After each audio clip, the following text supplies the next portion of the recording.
back to Quantum Astrology. I'm Julie Simmons. I thought we should talk about the moon. So we're going to talk about the moon. So the moon is the mom. She's the big mom in the sky. And the moon is the mood of things. So there's the moon in your chart. The moon in your chart tells you about your mother, your relationship with your mother, but more importantly, maybe not more importantly, it tells you how you make yourself comfortable. The moon is about how we make ourselves comfortable.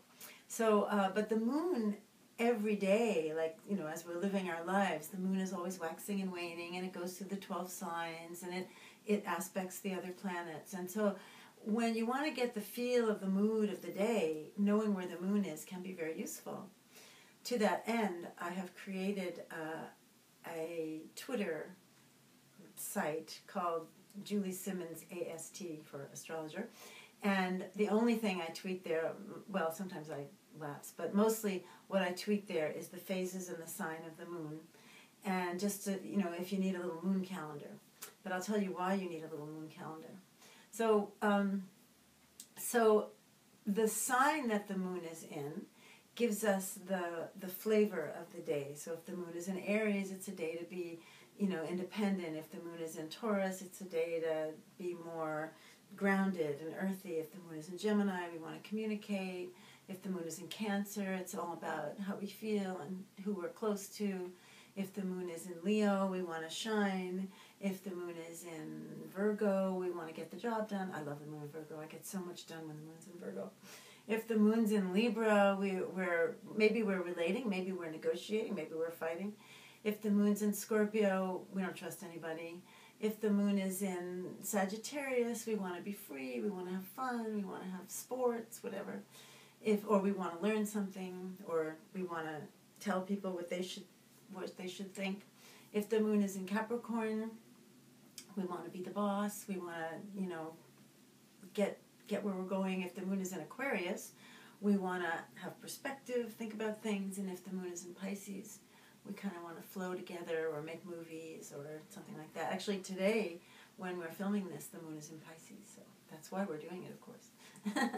So when the moon is in a different sign, and it's not always the same for everybody, which is one of the great ways to learn astrology is to see how the sign the moon is in affects you, because that's your take on that sign, right? If every month when the moon is in Aries you don't like it, that means you have an issue about Aries things, but it also tells you that that's where in your chart you have some difficulty. If the moon is in a sign and you love it and you look forward to it, then every month you can pretty well know that that's going to be a day when you're at your best. And yeah, you can sort of count on it. It changes over many years, but usually for a few years solid, you'll have a similar reaction to what sign the moon is in. So as the moon goes through the signs, it takes about 2.5 days for the moon to go through a sign, and it takes about a little less than 28 days for the moon to go through the zodiac once. So when the moon goes through the signs, it makes aspects to the planets. And astrology is like a play. We'll have another session for that one. But astrology is like a play, and the moon is like the mom. And the planets are like maybe her children, but they're certainly people in the room. So as the moon goes through a sign, and she makes aspects or connections to each of the planets, it kind of brings out that planet. The aspects are only going to last for a couple of hours, so it's not, you know, they're not earth-shaking things, and I don't go into that on my little Twitter site. But what's interesting, you might have heard, if you're into astrology, the term void of course, when the moon is void of course. And of course nobody really knows what that means unless they really listen to this or watch this video.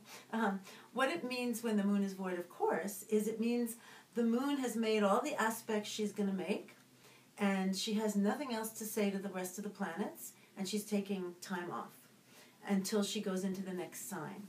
So when the moon is void of course, things go a little bit off the rails. It's not, you know, it's sort of like mom taking a nap.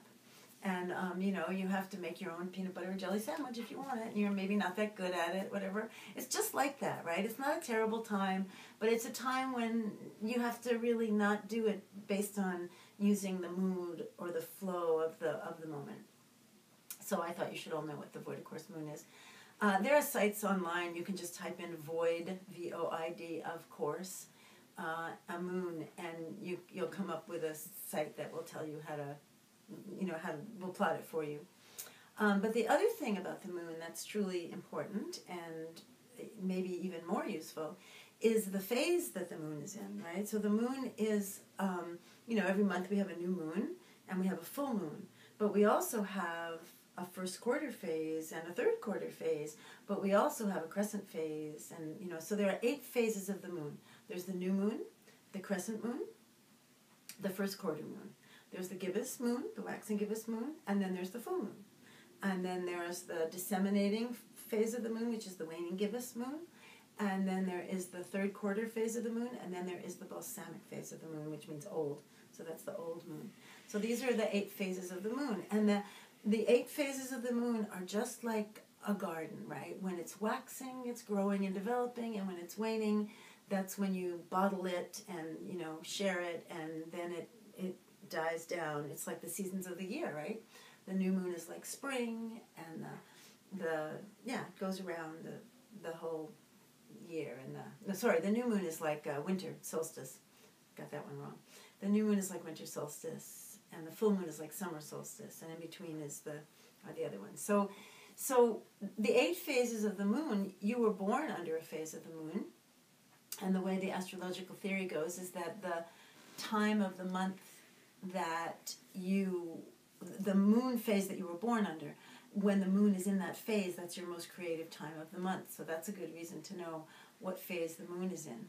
Once a year, at the end of the year, in December, I teach a workshop called, what do I call it? I call it the moons of the next year, but in my mind I call it the shape of things to come.